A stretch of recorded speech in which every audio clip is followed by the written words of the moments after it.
Яшьлек спорт комплексында узган ярышларда республикабыздан 12 команда катнашты. Ярышларның ачылу тантанасына район җитәкчелеге дә килгән иде. Һәрбер команда үзләренең зоналарында финалистлар дип әйтергә кирәк. Шул финалга үткән кызлар бөтенесе дә Мөслимгә җыелдылар. Һәм инде нигә Мөслим сайланды? Чөнки менә безнең инде электән мондай спорт заллар юк иде, кундырырга урыннар юк иде. Безнең хәзер бүгенге көндә спорт залларыбыз да бар. Һәм инде 100дән артык, 150гә якын менә безнең укучы килде монда. Аларның барысын да кундырырга безнең мөмкинлек бар. Республикабызның төрле шәһәрләреннән һәм районнарыннан килүче спортчыларның барысы да ныклы әзерлек белән килгәннәр. Алар шулай ук Мөслимнең матур, төзек булуын билгеләп үттеләр. Очень приятно, что мы наконец-то попали в Муслимово, потому что в Муслимовском районе впервые проводится первенство Республики Татарстан. До этого никогда не проводилось. Спортивная школа подала заявку, мы ее рассмотрели, потому что условия прекрасные, и поэтому для расширения географии волейбола мы решили провести здесь. Мы из Мензелинского района.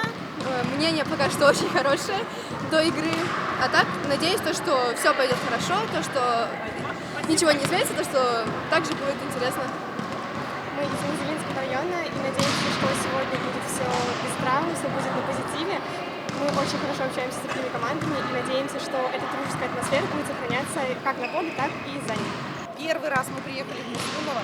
Мне очень нравится зал, всем очень нравится зал. Нам очень понравилось представление. Прям, я много лет уже здесь работаю в этой организации. И представление как приняли, очень здорово, молодцы. И вообще нам нравится Муслимово. 4 көн дәвам иткән ярышларда Мөслим районы командасы да катнашты. Ярыш нәтиҗәләре буенча алар 2нче урынны яулады. Мен үземнең факел командасы белән республиканский ярышта катнашабыз.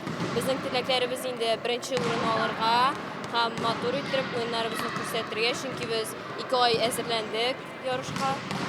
Нәтиҗәләр буенча Менделеевский районы командасы 1нче урынга лаек булды. 3нче урында Сорман районы командасы. Фәридә Гайнетдинова, Динар Нуртдинов, Мөслим телевидениесе.